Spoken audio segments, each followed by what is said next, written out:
I'd like to call the Audit and Finance Committee meeting to order. And I don't know if it's raining yet. Did it rain? Anybody know? It's just dark outside. All right, well, we're going to get this moving right along. And I'd like to go to attendance first. So let's go down the table here for take attendance for our members, please. Yep.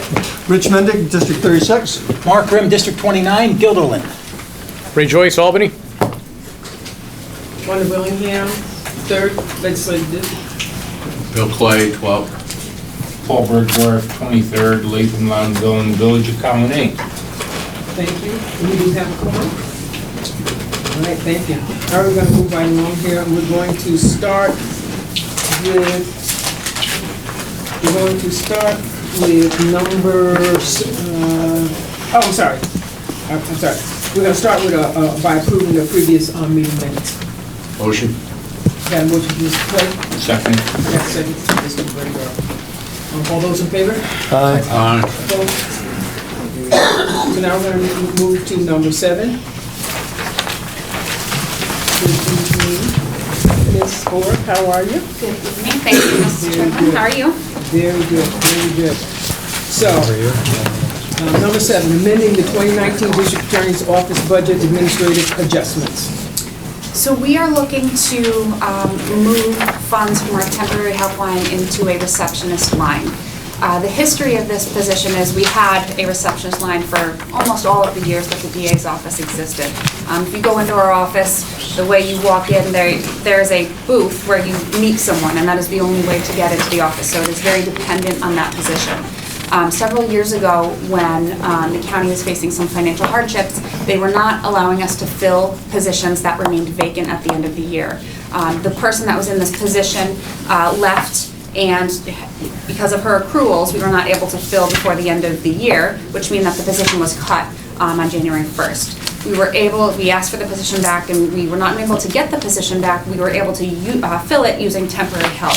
What we have found is that this position is so vital that depending on individuals on a temporary basis to know the attorneys, the processes, the procedures for cases for victims that present to our office is extremely difficult. It's a lot of information. I've been there for 13 years and I'm still learning things every day. So what we are looking to do is rectify that and move funds from our temporary help line back into that receptionist line so that we can fill that position and have a full-time employee there. Thank you. Any questions from the members? Yes, Ms. Bridgeworth? You don't have a receptionist now? We have 2 people that are on the temporary help line. They're not full-time employees. Okay. And so what do they do, like spell each other and that sort of thing? Exactly. I'm just amazed that an office is Agreed. large and... Agreed. And when we don't have someone there, we rely on our legal secretaries, and so we take them away from their units and they cover the front desk as needed. I know other offices have automated the process with phones and things like that, but with the number and the volume of people that come into the office, we have to have a body there. I'm just surprised, that's all. Madam Chair, thanks. Are the 2 receptionists, the part-timers, do they get benefits? No? All right, so you're moving from 2 folks without benefits to a full-timer with benefits. Correct. How does that cost break down? What is the cost for the 2 part-timers versus the cost for the 1 receptionist? So right now, our 2 individuals make $15 an hour at a cost of approximately $32,000 a year for that position. We are asking for an annual salary of $42,000 a year because it is a very difficult position, and then it would add in the benefits as well. Which is a significant number on any salary. It is a significant number. Are you transferring money from somewhere else? Yes, we are. We're transferring money from our temporary help line and from an ADA position that's been vacant for some months. Okay, thank you. Are there any other questions from the DA's office? I had a motion from Mr. Clay. Second. I got a second from Mr. Joyce. All those in favor? Opposed? Thank you. Thank you. We will now move to number 8.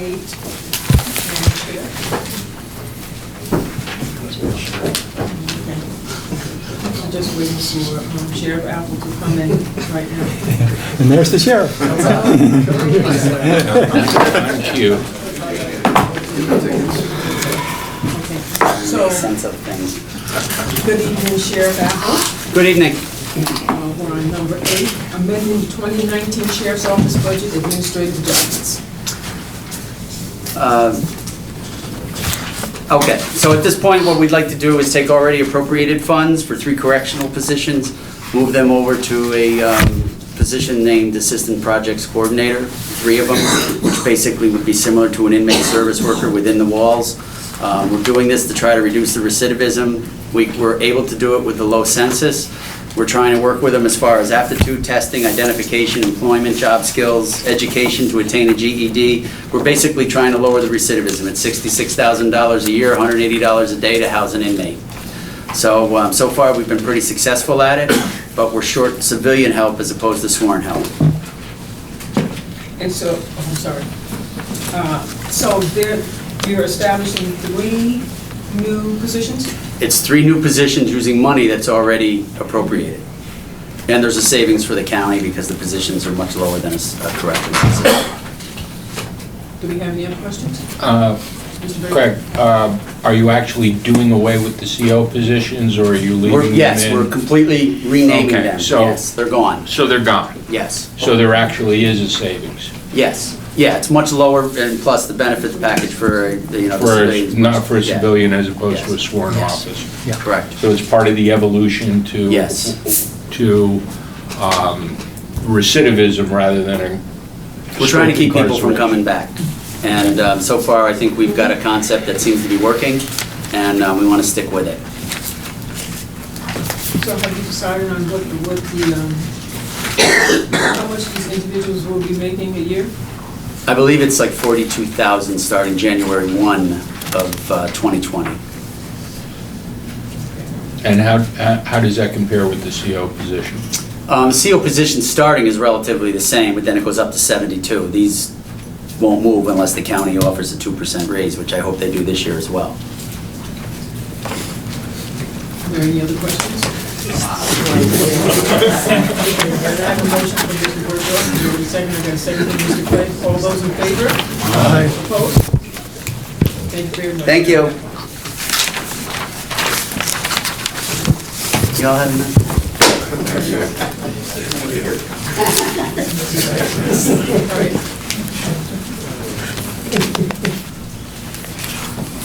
Good evening, Mr. Connors. Good evening, Chairman. Good evening, committee.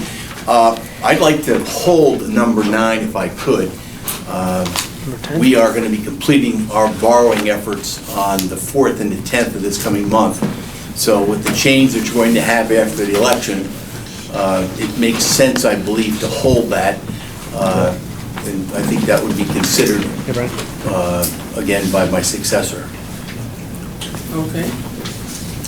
All right, so you're I'm asking to hold that 9. to be Yes. tabled.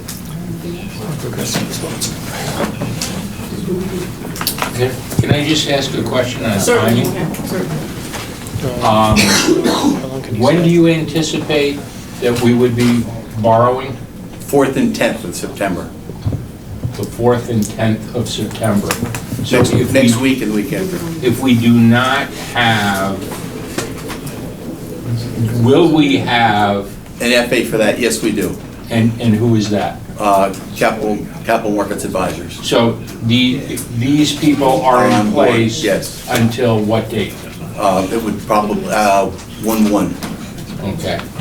Are you doing rating meetings as we speak, or have you done rating? Have done, meetings? yes, we met with S&P And when was that? last week. Okay.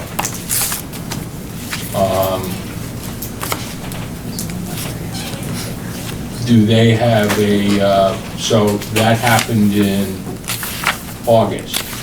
That's correct. It's normally, it will happen anywhere from a week to 10 days prior to the date of issue. With the holiday, there's an extra day in there. Okay. And I would tell you the rating, but it hasn't been released yet. Okay. Were they made aware of the change in our, Yes. Yeah. our potential cost for insurance from going from 20 years to 15 years and the financial impact on the county budget?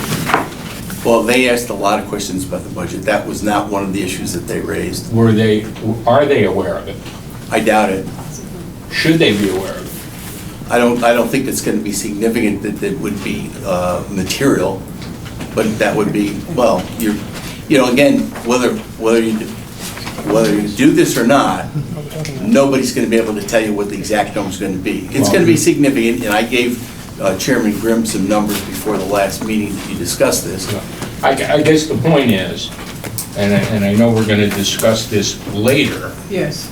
but when people put together an official statement, they have to certify that they've made full and complete disclosure of the financial position of the county. Which we have. Which you have. So if there is a potential cost, I don't know how you certify something without knowing the potential cost of it. I would assume that would be of interest to Standard & Poor's, and it might have a potential impact on the bond rating of the county. That's generally the way it works. That's your opinion, that's Excuse that me. number. Mr. Bergdorf, the comptroller has said he wants to table this. Okay, we're going to borrow in September, and there were rating agency meetings that happened after something went into law. And people sort of have a right, investors have a right to know what the implications are. I'm just telling you what the, I understand, but with that being said, Okay. I would like to entertain a motion to table Motion this. to table it. Can I have a second? I'll even second. Okay, and then Mr. Bergdorf, second. All those in favor? Aye. All right, okay, aye. Thank you, Mr. Connors. Oh, number 10. Amending the 2019 Controller's Office budget regarding a municipal solid waste study. Madam Chairman, we're proposing the legislature consider doing an update of the municipal solid waste study last done in 2011. The legislature asks for an update on that in 2017. That's not yet occurred. We're suggesting that this be done on a county basis only. In the past, it's been looked at to do it on an authority level at 9 counties.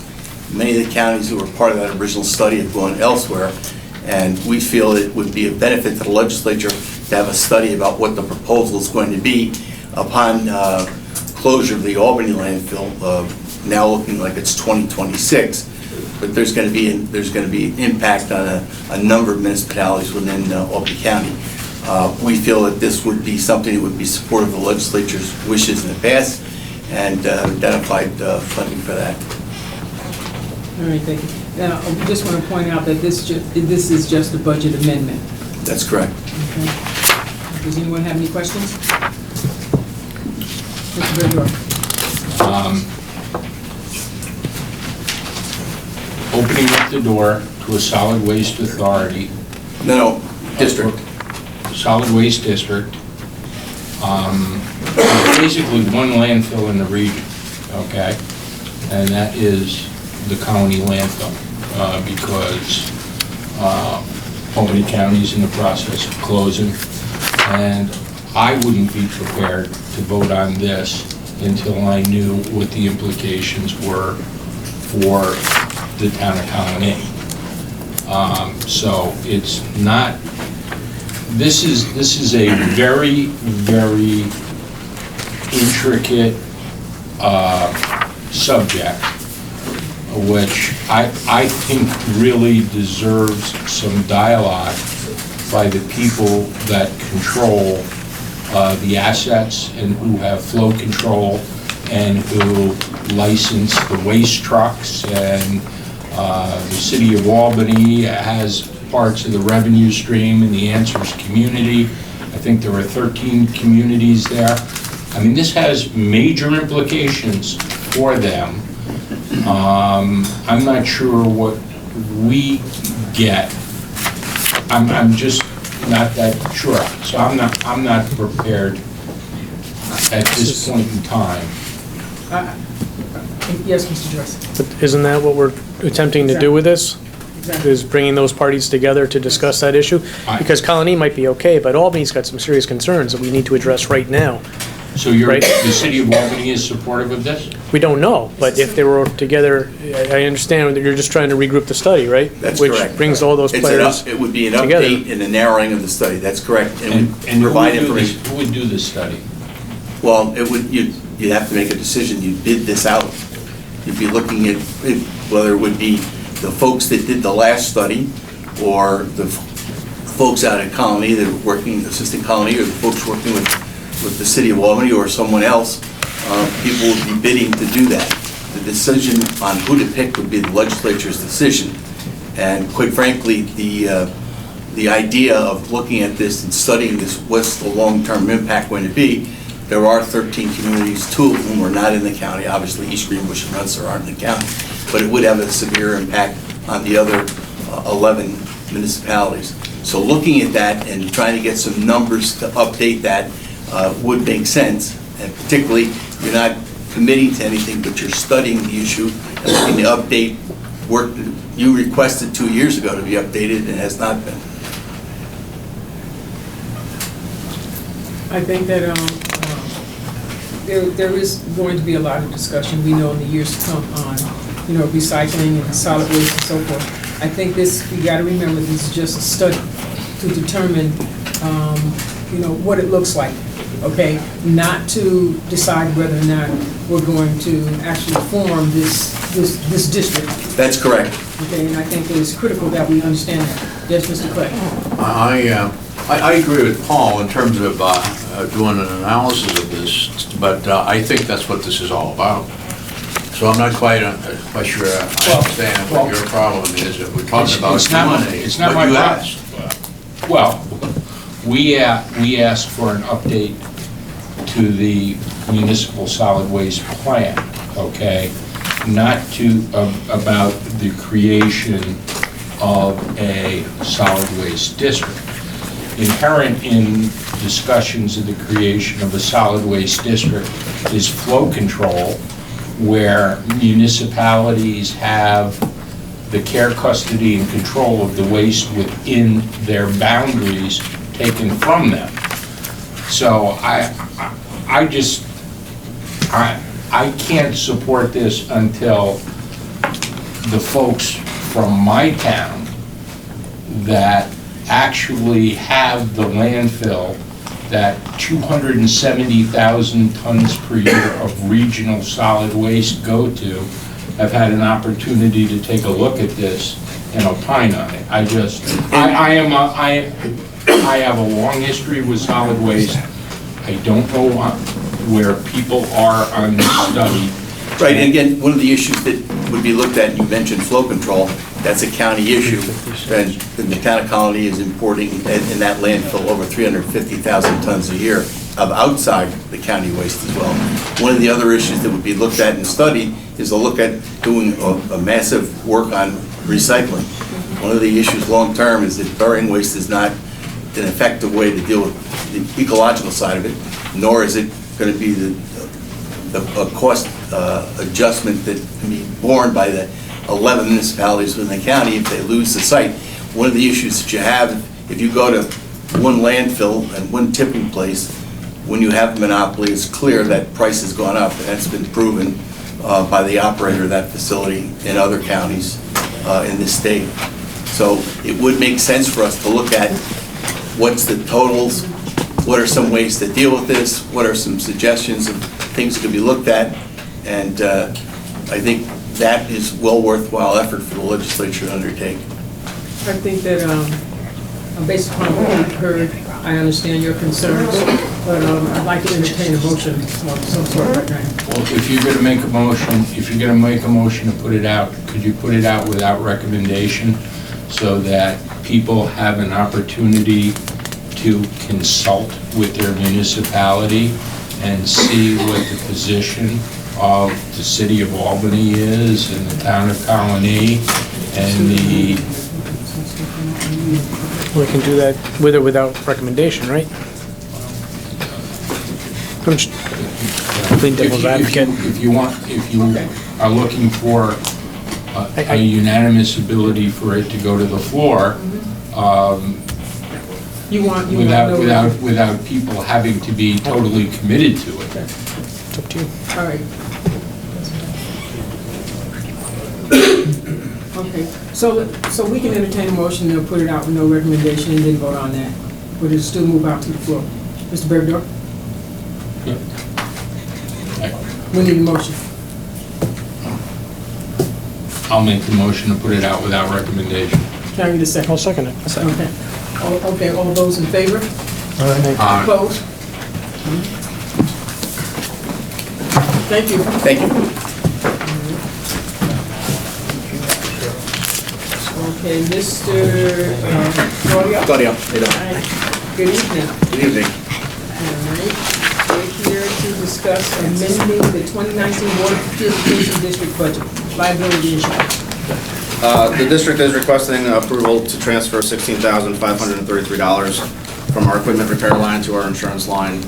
This transfer is to cover pollution liability insurance. The insurance is a 3-year term, and it was due this year. Unfortunately, when we do the budgets, we don't have the full value. The numbers came in for the insurance in late June, early July of this year, and we were short by the $16,533, so that's what the money's for. Any questions? Can I get a motion? Motion. I got a motion from Mr. Clay, second from Mr. Bergdorf. All those in favor? Aye. Thank you very much. Okay, number 12, Mr. Lally?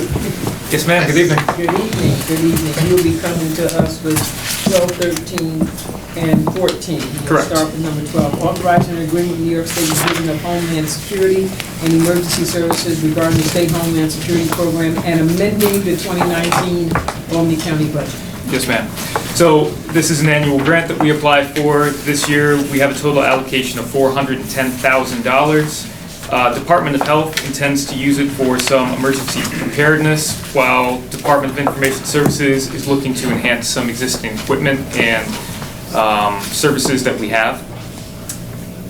Information Services would like a budget amendment because they do not typically know what amount they're going to receive, whereas Department of Health is just going to roll it into their budget. So we only need one budget amendment for this. All right, so the term of this insurance is from 8/15/19 to through 2022? Yes, it's a 3-year grant. Okay. Are there any questions? Can I change the motion? Motion. Okay, I have a motion from Mr. Brooks and a second from Mr. Clay. All those in favor? Thank you. Moving on to number 13, amending the 2019 Department of Public Works budget administrative adjustments. So this is a request. I'm here on behalf of Commissioner Raimondo. She had to be at a public meeting tonight. Unfortunately, the price of parts has gone up quite substantially. And in order to keep in line with the anticipated costs going through the end of the year, Commissioner Raimondo has asked that she is able to reallocate about $70,000 to that parts line. This is something that I have discussed with the commissioner. They're in the process of buying a new set of trucks that are less parts and breakdown intensive than the ones that they have. And this is a stopgap measure to keep the fleet that is in place running until the cavalry arrives. So I would make the motion. Okay, thank you, Mr. Bergdorf. We have a motion. I got a second? Second. All right, got a second. Okay, all those in favor? All right, number 14, authorizing an agreement with Conco Incorporated regarding the purchase of a street sweeper and amending the 2019 Department of Public Works budget. Yes, so one more request on behalf of Commissioner Raimondo. This is for a street sweeper. It's being purchased through a state contract. They had the 3 bids that went out. It had to be specialized in order to keep up with our MS4 restrictions. So yeah, she wants a street sweeper. The street sweeper that cost $247,000. Yeah. Wow. So it doesn't just do the street sweeping, it also cleans out a lot of the water basins. It's one of the vac machines, and it has to comply with a lot of stormwater regulations, so we want to make sure it's very eco-friendly. I got a motion. So moved. I got a motion from Mr. Britton. I got a second from Mr. Clay. All those in favor? Thank you. Very much. Okay, Mr. Slatsky. Wake them up. Very tired. How are you this evening? Tired. Tired, okay. Since early this morning. Okay, we're going to start with number 15, amending resolution number 115 for 2018 with comprehensive healthcare solutions regarding billing and debt collection services. Yeah, Comprehensive Healthcare Solutions is a company that does all of our receivables. A couple of years ago, as part of that contract, we requested an amendment to go after bad debt, and they actually were extremely successful and probably brought in approximately around $3 million in bad debt. And we received 85% of that money, and Comprehensive Healthcare was paid 15%. We now have a group of people who owe us money, people who resided there, whether it be families or residents, some who actually still live at the nursing home, who are not paying their private money to us. And that comes in the way of co-insurance, what's called NAMI, which could be Social Security pension, and/or direct private pays.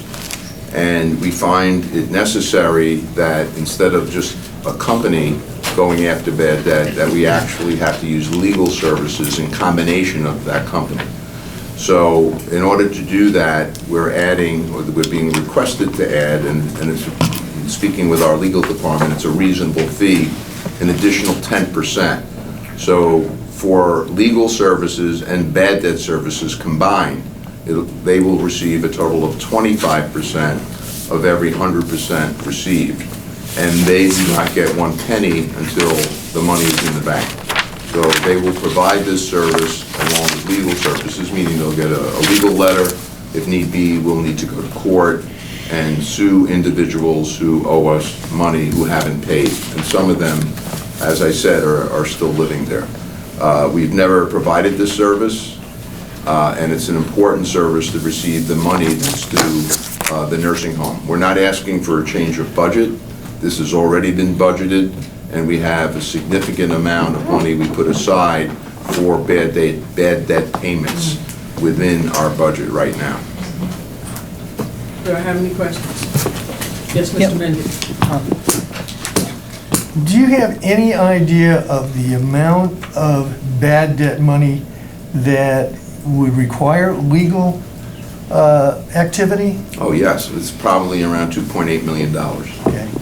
Is there a reason why we are in fact, what looks like in fact having a retainer versus doing this on a case-by-case basis? Well, it is a case-by-case basis. What will happen is I will receive, which I have already, an accounts receivable ledger, which we now have every year now for the last 3 years, and it will show the bad debt, or I call it bad debt, but people who haven't paid their bill. Sure. So we have the highest of the lowest. The highest right now is around $174,000 that hasn't been paid to us. So, and it goes down. So we will commence with the first 15 residents/families, responsible parties that owe us money. They will get legal letters now, which they've never received before. You owe us this money, it's due. And as people get demand letters, if you haven't paid your bill, we will do the same thing now, which actually has never been done at the nursing home. I guess what I'm asking, it seems to me we are now adding 10% of whatever that collection fee is.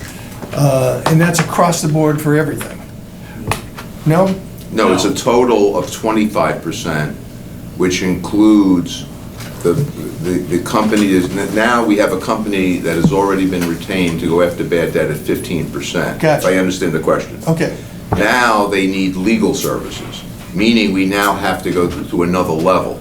So they need to retain lawyers to And this go is on a in, case-by-case basis? case-by-case basis. That's the part I didn't understand. There's a two-tiered system. Correct. So if they're after bad debt, it's still 15%. It says it in the cover letter. If it means bad debt and we have to go into the court system, and we now have to approve, and all the approvals come from us. They can't just say we're getting an attorney. Sure. They will retain the attorney along with their services to go after the bad debt.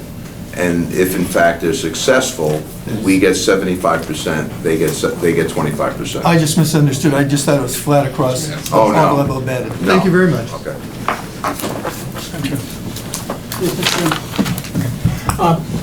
We can't kick a patient out who doesn't pay, Correct. for obvious humanitarian reasons. Well, can I use a different term?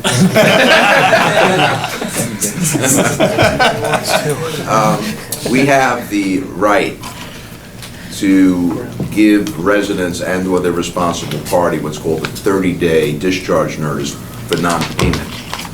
However, the only way to give a 30-day discharge notice for non-payment is to have a place to send that resident that keeps them in a safe environment. So the answer is that is a very, very difficult process to implement, because most residents who aren't paying, with their families who are not paying and keeping the money, could say, I'm not taking my father, I'm not taking my mother, okay? So we can't send them there. And then you have to find an alternate placement. And another nursing home, as an example, will say, are they paying their bills? Yeah. Well, if they're not paying their bills to you, not gonna pay it to us. There's No. not a big market for acquiring people in bad debt. Correct. Yeah. Now, So, and there's no real mechanism, in all honesty, and it never has been, to force families to pay the NAMI, which is the Social Security and the pension or any other income against the Medicaid revenue that we receive, and that's how it works. Medicaid, let's say, is $1,000 a month. NAMI is $100. We get $900 from Medicaid. The family pays $100. That makes up the $1,000. That's how you get made whole. Some people, most people actually, very honest, and they pay the money according to DSS budget letters. It's called budget letters. Some families do not pay the money, and that's what we're dealing with here. Sometimes it's actually private pay money. So I thought Social Security payments automatically go to the nursing home, once they've exhausted all their money. You have to go out and get their Social Security? We only get it directly, which is called direct deposit, if in fact they're willing to sign it over to us. They have a right to say, no, I'll bring it in. And we can't demand direct deposit. We can't force people or even a resident to sign direct deposit, because they have a right to handle their own funds. Even though they're Right. increasingly in debt. If in fact, what we would love as an industry, because I sit on the board of one of our associations, is all of that money, in all honesty, should go directly to the government. Like if you're on Medicare and you have to pay health benefits, they don't ask you to send in their check for Medicare and Part B or D. They take it and you get the balance.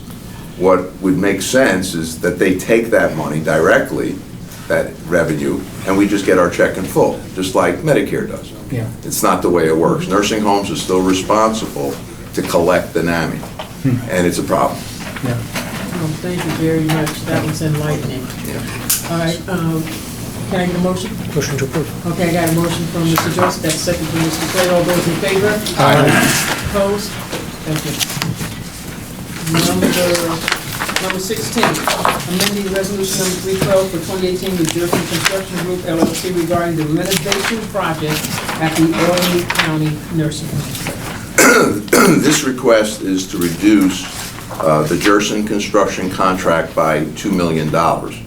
It was originally our understanding when we created the RFB and put this out for bid, that all furnishings would be supplied by the company who was the construction company. As it turned out, because at that time I should point out that 95% of the items were on the state contract that we were looking at to purchase.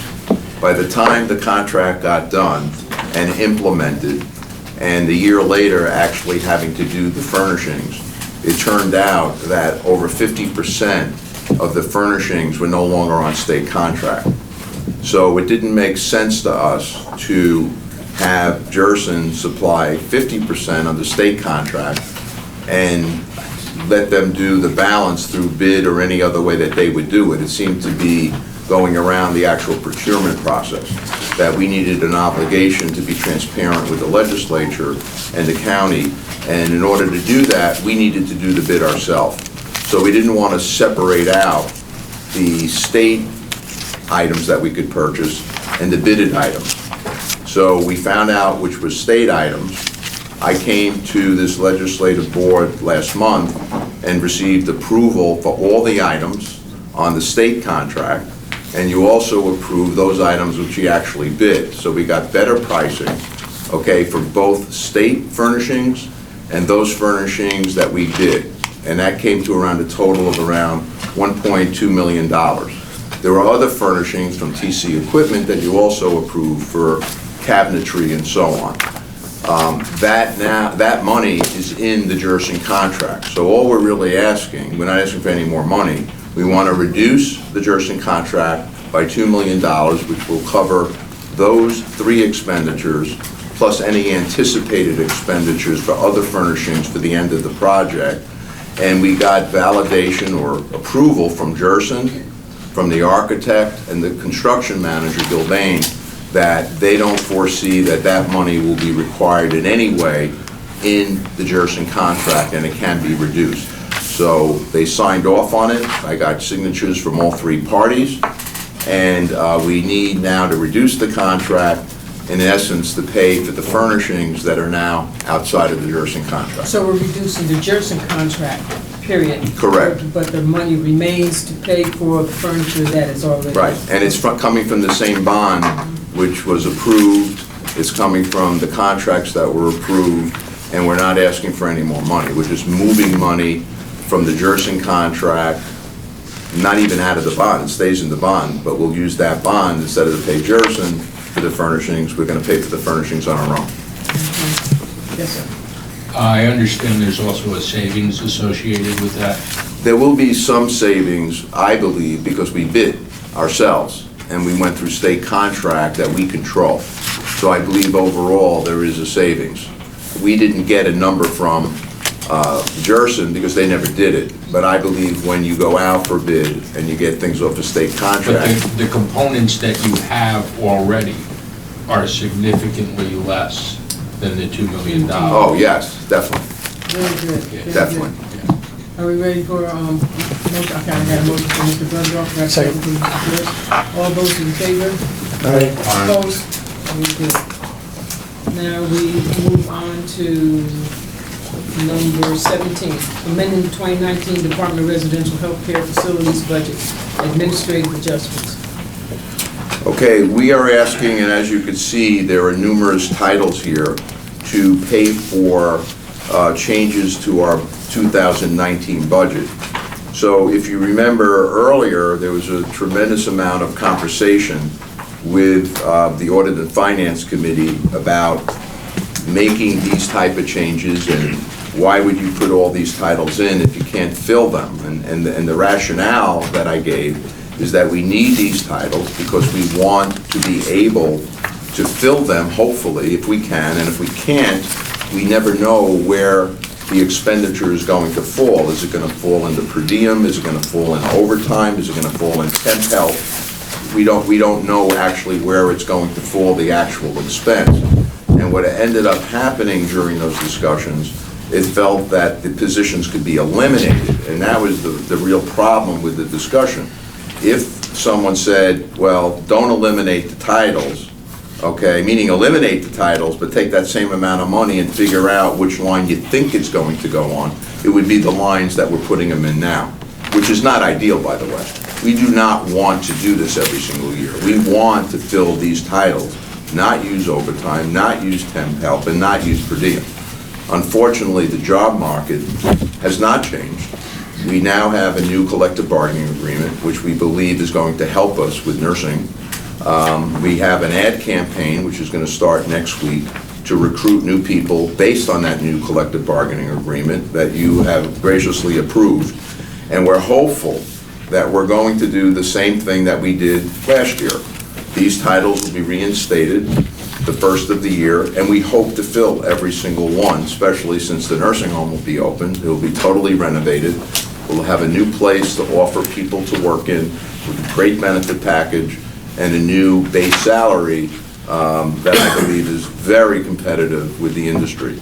So we're making these adjustments, and as you can see, one of the adjustments is reducing the temp help, okay, by $325,000, because we thought we would be able to get temp help. The temp help agencies can't even get us temp help, because they can't find the people we can't find. So what's end up happening, and you can see from this, the increase of overtime of $600,000 is our staff working overtime to fill these vacant positions that we need to care for our residents, and that's coming from reducing full-time budgeted positions as well as temp help line of $325,000 because they themselves can't find the staff. Do I have any questions? I do have them, Mr. Madam. Brennan? If you did fill these lines, though, Larry, where would you get the money for overtime and per diem and contractual? Well, that's exactly the point. We will not need overtime, we will not need per diem, and we will not need temp help. All those vacant lines would wipe out all those other I would hope expenses? so. That's the whole idea. If we're able to fill the budgeted positions, and by the way, even though I listed, like you can see all these nursing assistants lines, even though I'm listing all these, I have another 20 that are budgeted that is still not filled, by the way, okay? So the hope would be if we could really fill what we should be filling with full and part-time, especially CNAs, the overtime should be reduced. It should be almost minimal, you know, what we're paying in overtime if you could find regular staff and per diem, okay? You want to have your own staff and not have people coming in who are basically, you know, I'm here, I'm gone, all right? And you don't have the sincerity and the dedication to the day-to-day operations. Thank you, Madam Chair. Thank you so much, Mr. Stransky. Can I get a motion? I have a motion from Mr. Burgo, got a second from Mr. Clay. All those in favor? Aye. Okay, opposed? Okay, thank you very, very much. Thank you all. We're now on to...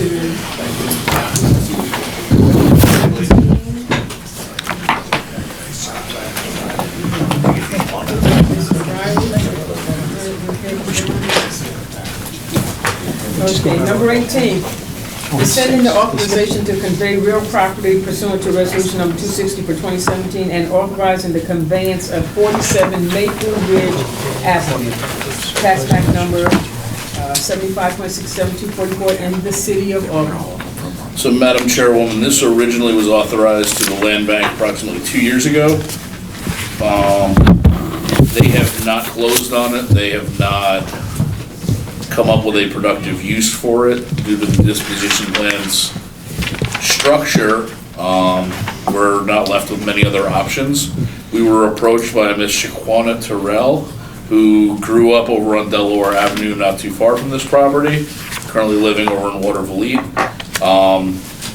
She has offered to pay the full assessed value that we got from a third-party assessor, and plans to rehab the property, has already been in contact with lending institutions. She's fully aware that this will be approximately $150,000 to $200,000 to renovate it to its former glory, as she puts it. But it was a beautiful house. I do have to agree with her there. It's going to be a tough renovation job, though, but she seems to know what she's getting into and have the fiscal ability to finance it. So this would get it back into productive use. It would not be an eyesore in the neighborhood anymore, and it would be back on the tax rolls.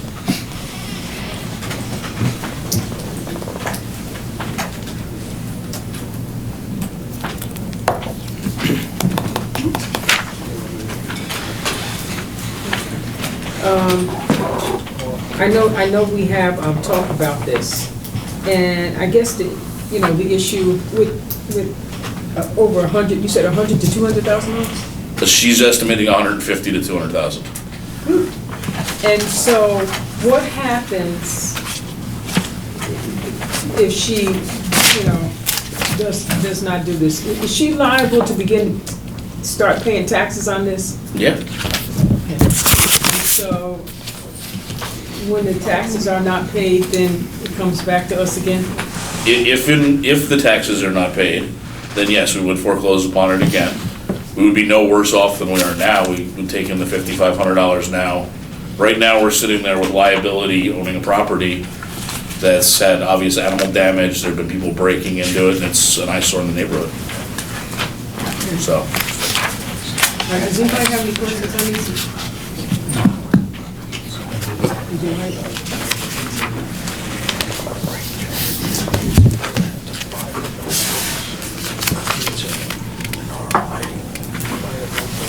Okay, all right, there are some questions on this property from a legislator where this property happens to exist. okay. So I need to entertain a motion to table this for today. Okay.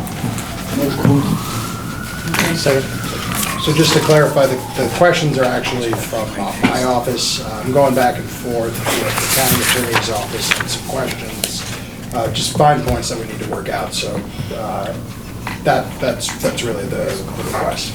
All right. Motion table. Okay, I got a motion from Mr. Clay and a second from Mr. Joyce. All those in favor? Opposed? All right. So now we're on number 19. Authorizing the conveyance of various parcels of real property located on River Road in the town of Colony to the town of Colony for an open space inventory.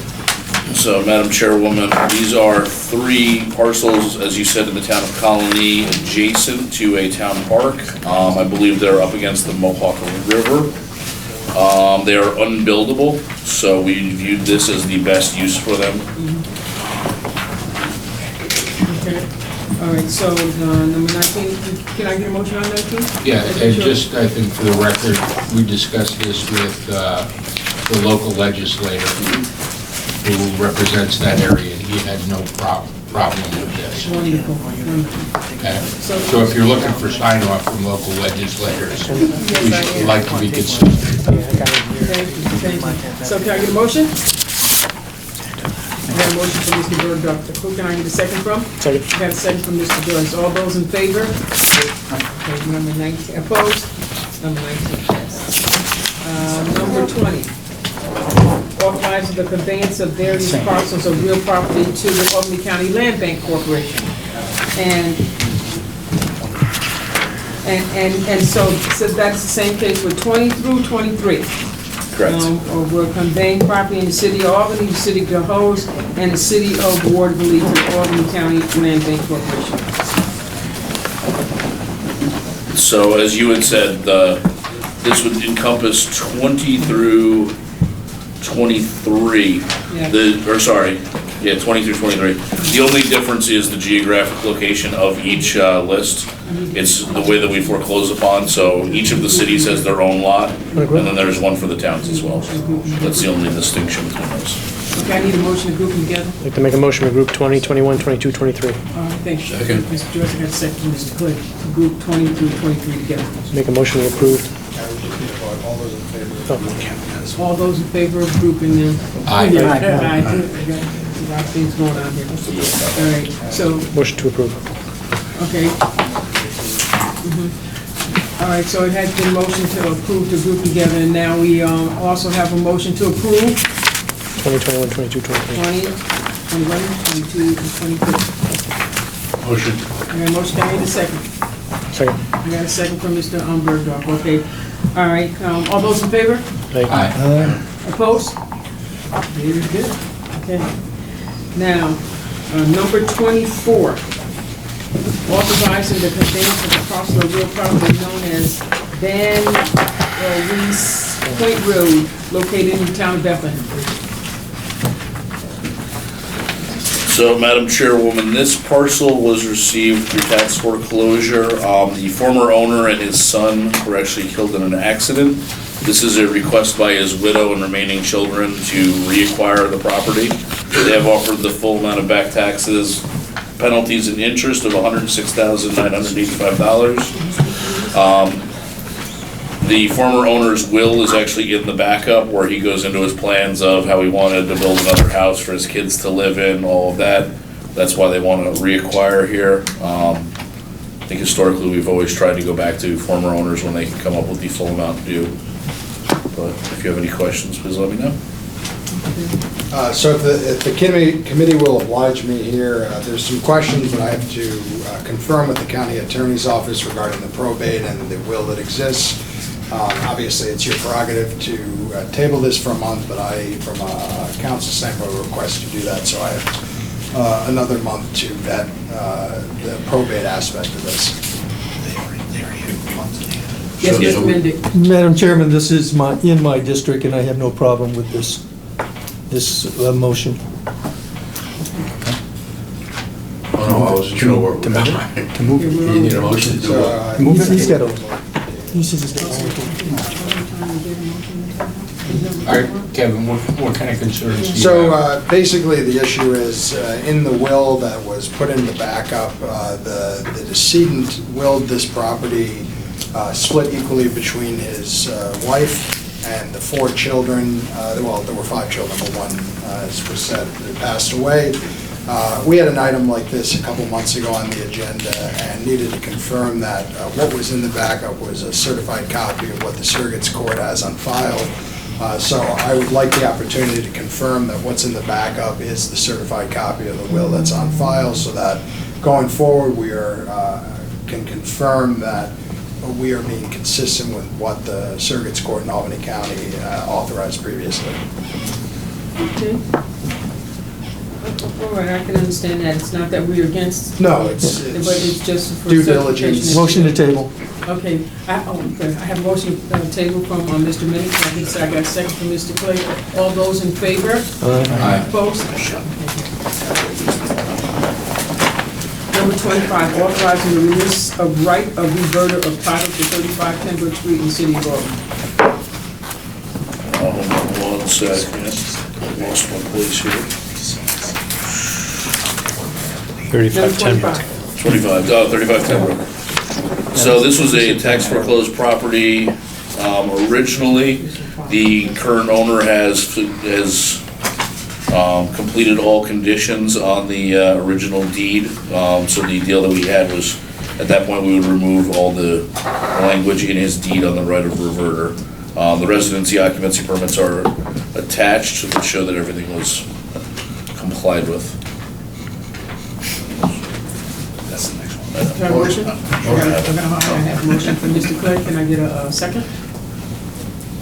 I got a second from Mr. Mendick. I got a motion and a second. All those in favor? Opposed? Number 26, authorizing the refund of real property taxes in the town of Bethlehem. This was due to a clerical error where the assessor omitted an exemption. I believe it was a disabled veterans exemption. So the director of real property processed this, and normally she would be here presenting this to you, but she is out today.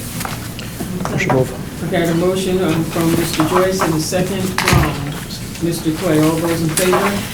Opposed? Thank you. Number 27, authorizing the refund of real property taxes in the city of Albany. So this is one where the city of Albany reached out to us. Mr. Kingston, the city assessor, reached out to Ms. Alex. This is for the Interfaith Partnership for the Homeless. They have a not-for-profit exemption, which was not properly applied. All right. I got a motion from Mr. Joyce, a second from Mr. Clay. All those in favor? Opposed? Thank you. Number 28, authorizing the correction of the tax rolls for the city of Albany. I believe, so this is a correction of the tax roll for the same parcel that we just did the refund of real property taxes. Canceling the taxes, yes. Same parcel. Move it. I got a motion from Mr. Clay. I got a second from Mr. Joyce. All those in favor? Aye. Thank you. Opposed? Very good. Number 29, authorizing the cancellation and charge back of unenforceable delinquent real property tax liens on 5565 Grant Hill Road in the town of Guilderland. So we had originally foreclosed on 5565 Grant Hill Road. It's a residential parcel. During the foreclosure proceedings, the owner filed bankruptcy, so the U.S. Bankruptcy Court stipulated, had a stipulation in order regarding the property that said the full amount of delinquent taxes would have to be pegged to a fixed amount. And basically, this is so we can comply with the court order for the 18 and 19 tax bills. It's gone through the legal department. It's not a normal procedure, but it is something we have to do to comply with the federal bankruptcy court order. Okay. Any motion? Motion. Okay, motion, Mr. Craig. Have a second from Mr. Bergeron. All those in favor? Opposed? All right. Thank you very much. Thank you. Okay, now we're going back to number one, resolution number 280 for 2018, authorizing Albany County's participation in the sale tax free week for 2018 on items of clothing and shoes costing less than $110, and this is being taken. Number two, local law, number R for 2018, the local law of the County of Albany, New York, prohibiting Albany County government from assisting in the investigation of citizenship or immigration status of any person. This has also been tabled. Number three, resolution number 376 for 2018, public hearing on proposed local law number R for 2018. This has also been tabled. Number four, local law C for 2019, a local law of the County of Albany, New York, amending and updating local law number 2 for 2011, requiring item pricing for retail stores in the County of Albany. This also has been tabled. Number five, authorizing the conveyance. Can I ask a question? Yes, Is there a sir. reason that's being tabled? Yes, the reason is it was tabled in the law committee prior to the public hearing. The sponsor thought that it would be more efficient just to move everything out in one. So there's nothing that came out of the public hearing that has changed anybody's flavor or support? Nope, just Okay, just procedural got it. efficiency. Got it. Thank you. And number five, authorizing the conveyance of real property at 89 3rd Street in the city of Albany. That also has been tabled.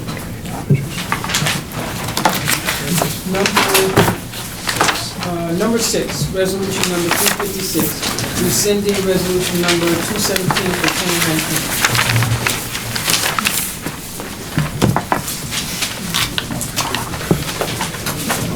2019. Madam Chair, committee, I see you saved the best for last, correct? Absolutely. That's what I say.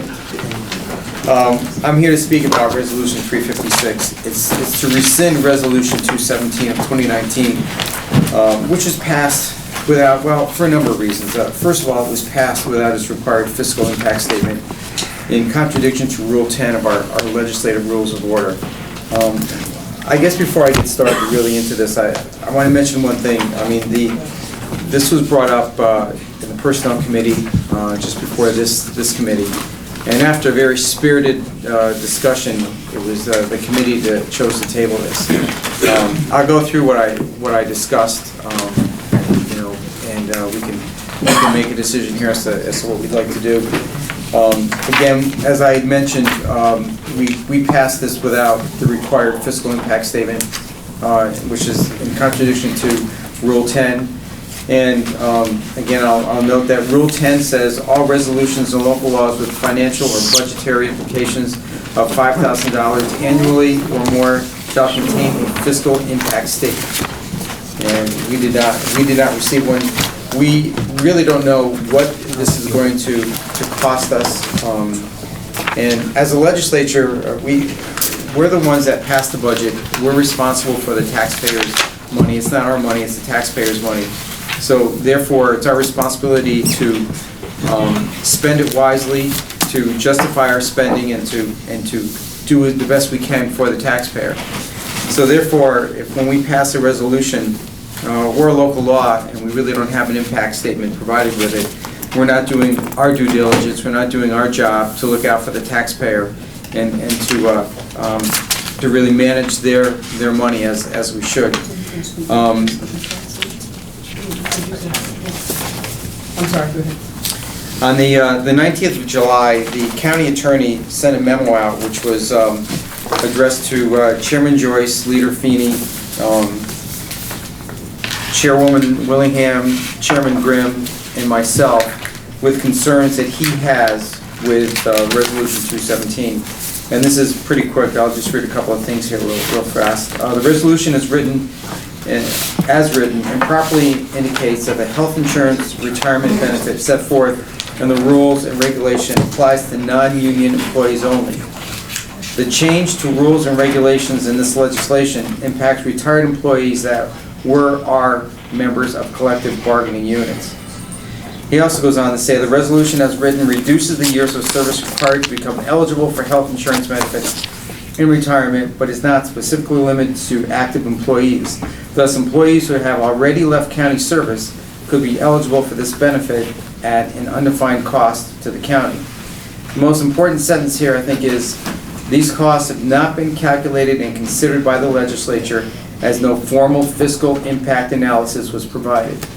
So what I'm telling this committee is a couple of things. Number one, we didn't do our due diligence with submitting a financial impact statement, so we as legislators could vote on this and make an intelligent vote. Second of all, there seems to be some issues with the language of this resolution, and the county attorney has some questions. Now, he is the counsel of the county executive. The county executive is the one who will implement this, and if his attorney has some issues, I'm sure the county executive may have some issues, and as well as his department heads or commissioners with this. A couple of other quick facts here. As far as healthcare costs are concerned, the county spends more than $50 million on healthcare costs, and it's 7.3% of our budget. Some people have noted that this could cost the county in excess of $2 million. Well, an increase in spending of $950,000 increases our tax levy by 1%. So, I mean, if that were the case, we're over $2 million, we're looking at increasing our levies by over 2%. You know, and then where does that bring into the account with the unions as well that work for the county? So, in closing, I want to say, you know, what we're looking for is and asking is, how much is this going to cost us? We don't know. We don't have a financial impact statement. How will it be funded? How is it going to be implemented?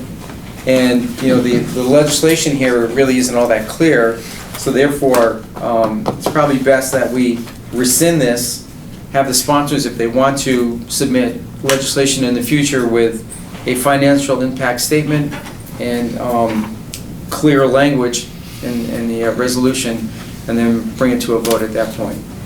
Thank you. I noticed in the letter from the county attorney, he does not recommend rescinding.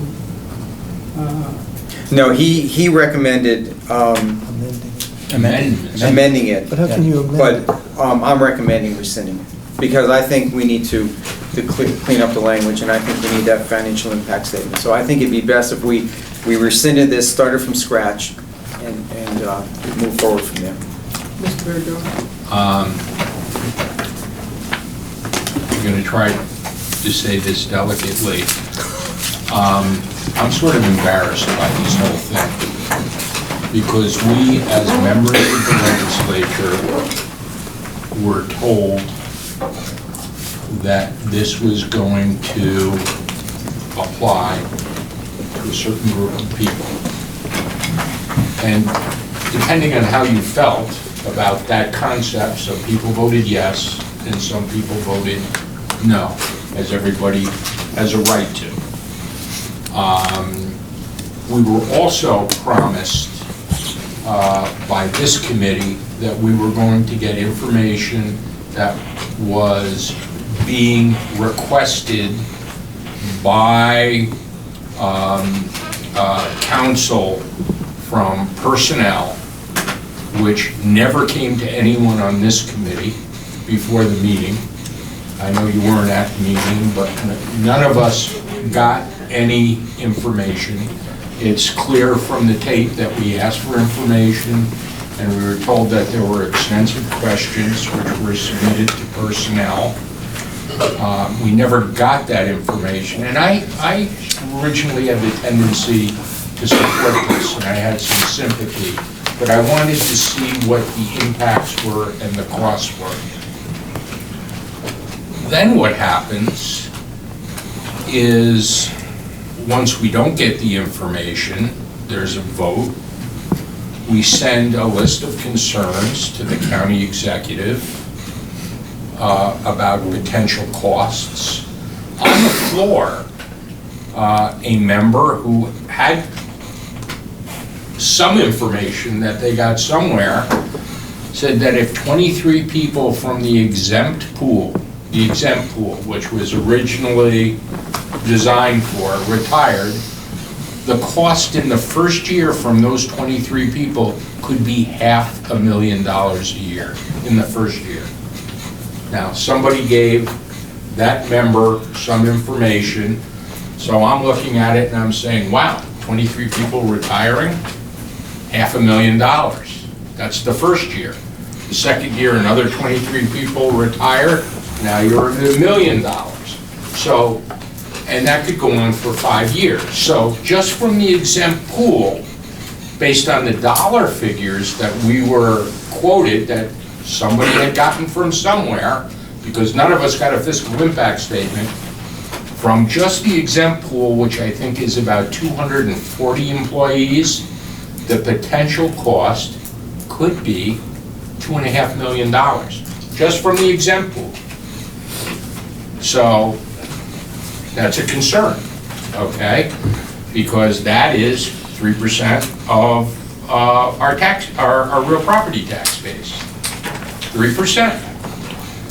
Then we get a letter from the county attorney that says, you know, I know what you guys think you did, but according to my reading of the law, it's much broader.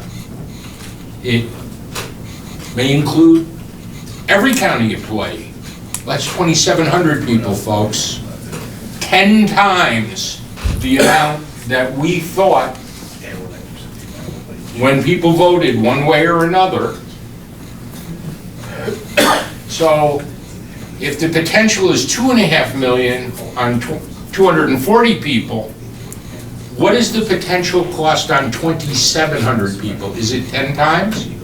Is it possibly $25 million a year over a course of 5 years? If it does, folks, that is a budget buster. That means we will never be under the tax cap. That means we are relegating ourselves to massive tax increases every year. Now, as we sit here today, this went into effect on July 18th. There is nobody who can tell me how this law is being administered. If somebody from in a civil service position with 16 years of service goes to personnel tomorrow and says, I want to retire, give me the health insurance benefit, what are we doing? Well, we say we didn't really want it to apply to civil service. The county attorney is saying, and he's the guy who is advising the county executive on how to implement. He's the chief legal officer of the county. He's saying, I think it says pretty much that he thinks it may apply. So we're sitting here today and we don't know what we have done or how much it will cost. And I gotta tell you, if Standard & Poor's is watching this video right now, we've possibly imperiled our bond rating, because costs of $5 million and $25 million in new benefits that are lifelong are huge numbers. So we don't know what we've done. Okay, so based upon that, I think we need to take a pause and we need to stop until somebody can figure out what the true impact of what we have done is, what kind of costs are we now liable for, and is there a strategy to deal with that? what are the fiscal implications? And for every day that that window remains open, if what the county attorney says is true, there's a cost. If it isn't true, then the folks at CSEA don't have a benefit that they're looking for. It really needs to be resolved. So I'd like to recognize Mr. Mendel, please. Thank you, Madam Chairman. Just to piggyback on top of what my colleague has said, in addition to everybody that we have looked at so far, the county attorney also mentioned that potentially retirees may have this benefit and ask us. But the thing that really bothered me was that the numbers that have been kicking around is a one-time or one-year impact. Let's not forget, as soon as that door is open, everybody who has 15 years, 16 years, 17 years, 18 years, and 19 years are now eligible for that. And what this has done, in my mind, it has incentivized our most experienced employees to retire. All those folks who were waiting until they got to 20 so they could get this benefit are now going to say, I don't have to wait anymore. So if we've got and using the numbers that were provided, if we have a $500,000 hit the first year, and I think that's a very, very conservative number, that number could easily be, looking at all the years, $2.5 million. It is very, very clear to me that we have a situation, as Mr. Berdorf points out, we really don't know the facts. Even when we have asked about the financial impact, everybody gives kind of the same response, well, we really don't know.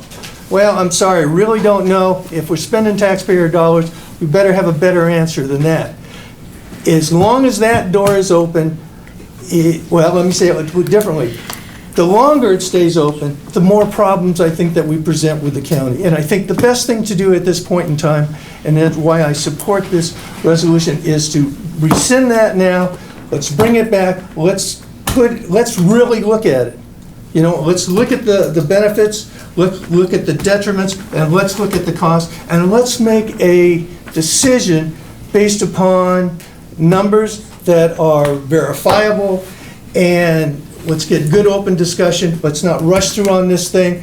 Let's do a good job that we're being paid to do. Thank you, Mr. Mendel. Yeah, thank you, Madam Chair. I favor rescinding this because I don't think the legislature fully appreciated the financial ramifications of this bill. And they're not even clear about how many people it affects, but as Mr. Mendick says, this is not a one-time cost that we can absorb. This is millions of dollars every year extended, and once it's been extended, there's no giving it back. And secondly, I really feel this is an unwarranted intrusion into the collective bargaining process. Health insurance is one of the key aspects, one of the key benefits of the collective bargaining process going back and forth. I believe this is best handled between the unions and the chief executive. They come to agreement with what they think is fair and sensible. They bring that to the legislature, and then we decide whether we think it's appropriate or not. That, I think, is our role here. And I think we've made a big mistake, and if we don't rescind this, the ramifications are going to be pronounced for many years to come. Thank you. Thank you. Can I just make one last statement, and I'll be brief? Okay. Brief. When this first came up, there was a second bill that Mr. Commisso sponsored, trying to see if there could be a consortium of health insurance folks, which I think is the smartest thing that we could ever do, which is you want to talk about shared services and bigger pools, etc. But what we have done here, by going from 20 to 15, nobody is going to want to pool with us because nobody else who may be at 20 years is going to buy into the cost of the common denominator, which is the increased cost here. I personally favor a system that exists in other places which I've discussed with some of the folks from CSEA, which is portability. So that if you work 10 years for the city of Albany, and then you come and work 10 years for Albany County, you get your 20 years, and the two municipalities split the cost of health insurance, so that qualified people can move between municipalities, and there can be an opportunity to move from the town of Colony to Albany County to the city of Albany or whatever, and people have the ability, like they have in the state retirement system, to take their service with them. And there are entities that do that.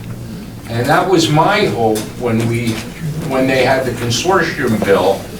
But this actually sort of makes that Can I please? unachievable, I think. And I'm With all that has been said here, just as you're talking a lot of conjecture too, in regards to numbers. We really don't know how many people retire with 15 years of service, okay? The age factor is critical when it comes to retirement. You know, 15, 60, it's, you know, only amounts to 25%. If you're not 62 years old, guess what? That's another cut, almost 30%. So it's not that you're going to have that many people that are going to retire with 15 years. And that's something that we can get from the retirement system. They can tell us how many people from the county have retired with so many years of service. That is a very easy information to get from next door. Right now, I personally, instead of trying to rescind something, I'd recommend tabling this until we do get the information, so that just as you are claiming that we don't have enough or we don't have certain numbers, you can't give me any real numbers either that validates everything that you say in regards to this. So before we rescind, I would ask to table it and then request the information. This right here. Wait, Mr. Clay. Well, go ahead, because I'm making a motion to table it. I think that's a good idea. Everybody's asking for the information. So we tabled it until we get together all the information, then make a decision. Seems to me it's the most logical thing to do. Because that's what you're asking for. You're asking for information over and over again. So before, Mr. Joyce. Yeah, so the information comes back next month and there's a whole new set of questions. So maybe we can set up the questions ahead of time, specific to Mr. Mendick, like what pool of employees do we currently have at 15, 16, 17, 18 years? Maybe you can put some of those questions together, so if we table it tonight, we can have them addressed for next month and move forward, or whatever we decide to do. Go ahead, Rich, go ahead.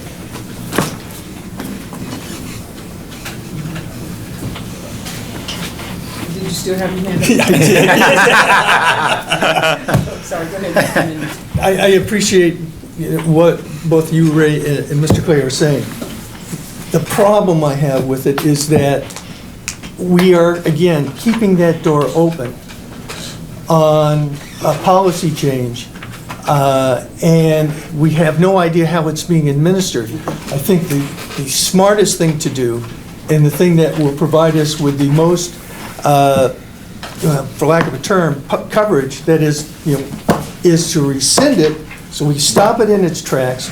We still can get the information, we can do our due diligence on it, then put it back out in a form that we can all agree with, and then move it forward. Because at that point in time, then we've got all our ducks in a row. We know how it's going to be administered, we know who gets it, who doesn't get it, and how much they're going to get. But now, we leave that window open, we're just in no man's land. And that's a real uncomfortable position to be in, I would think, as a county. Because it opens us up to all kinds of questions, potential liability. Somebody got it, they didn't get it, they asked the questions, didn't get the right answers, got a different answer. We're just in no man's land. So I think that the smart thing to do is to rescind it now, stop it in its tracks, do our homework, put it back out, and then we're on solid ground.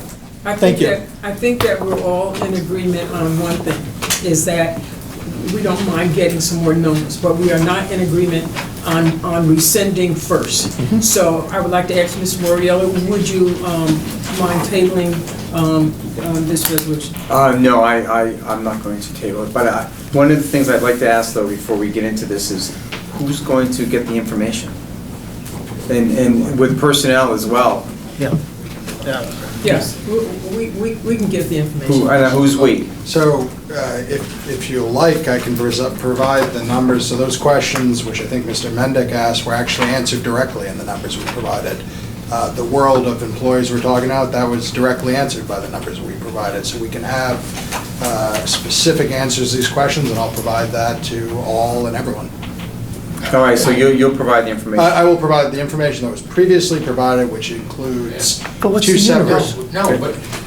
So just, sorry, Mr. Burbank. I'm sorry, I apologize. So these numbers, by the way, come from the county executive's HR department, office manager and budget, the executive side. These are numbers coming from the executive side.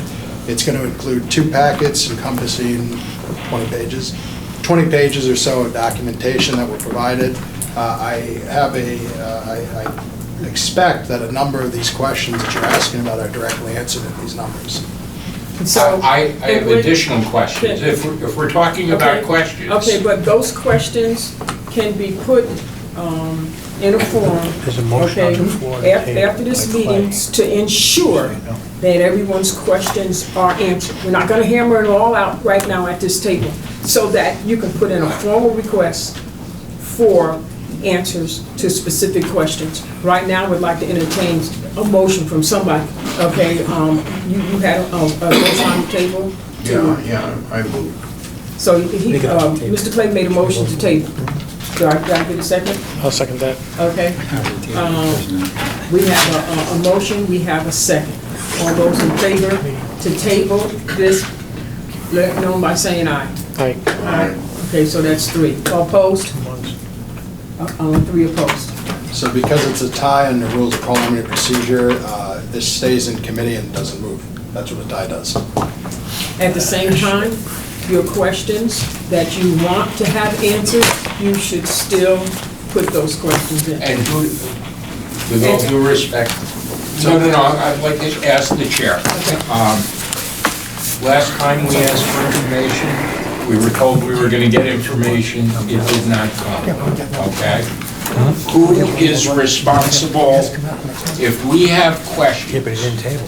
If the union has questions, and if we submit a set of questions, I'd like to see an outside labor council take a look at the language and say, what is it that we actually did?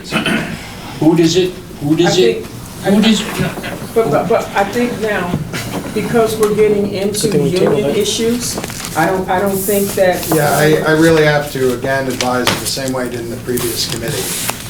As you're all aware, Article 14 is the tail on the civil service law. There are specific concerns I have with this committee publicly discussing union negotiations. Okay. And I strongly urge we stop the conversation in that effect. I understand that, but I have the ability to ask questions, You do. right? And how I formulate my questions. So just to the comment of if the union has questions, the union questions should be directed to the county executive side, not to the legislative side. That is not our purview. Our purview is to I approve understand. union contracts. But One point of clarification, this was tabled by the committee, correct? No, not yet. No, it was a tie. It's deadlocked. There is no table. deadlocked. There's no table. Let me- Okay, wait, I just want to make sure. So it's Ms. Moriello gets Hold on, his- let his question let out. Rich Say that jump again, in. sir? No, okay, I'm fine. It's Okay, deadlocked. all right. Yes, Mr. Mendes? Technical question for council. We have a 60-day rule that says if something isn't passed out in 60 days, what impact does this, I guess, this tie vote have on that 60-day rule? Has the clock started ticking? So our rules actually don't speak to a tie vote. This is a matter of Robert's rules. So Robert's rules prevails in this instance, not our specific rules, we have to, our rules defer to Robert's rules, specifically in Rule. Madam Chairman, let's make this easy. I'd like to open up the vote. I would change my vote to agree to table. That way the clock starts ticking and we're on the record. If you agreed, if Mr. Moriello were to agree to table, that would not start the clock. No, not Mr. Moriello. The committee. I asked the chairwoman to reopen the vote. Yeah, Okay. I want to make a motion to reconsider, thank you. Okay, we have a motion to reconsider, so I need a second on that motion. Okay, I have a second from Mr. Bergdorf. Okay, now we need a vote. Right. Okay, on a motion to reconsider, tabling this, Yes. the vote. Okay, all those in favor? Aye. And all those opposed. And all those opposed? No. So that's tied again, you can't take any action on that. So- I heard one no. I said no. Okay, no, all right. So we need all no's. Well, what is it now? Doesn't matter. All right, so now, explain now where we're at. So We're where still- we're at is, Right back where we were. those motions were deadlocked. We defer to Robert's rules, which our rules do. When we come back, this item is back to square one. In terms of the 60-day rule, that is yet to be put into effect, if that's the question. Okay, so just so that we understand Mr. Mendick and what he was trying to accomplish, it was in regards to the 60-day rule? That is correct. So because there was a tie again, we defer to Robert's rules under our own rules, and we're back to square one. We'll come back. He told me, he was talking, he would say something about his All right, so that is the, can I have a motion to adjourn? Motion. Can I get a second? Second. Okay, all those in favor? Aye. We're out.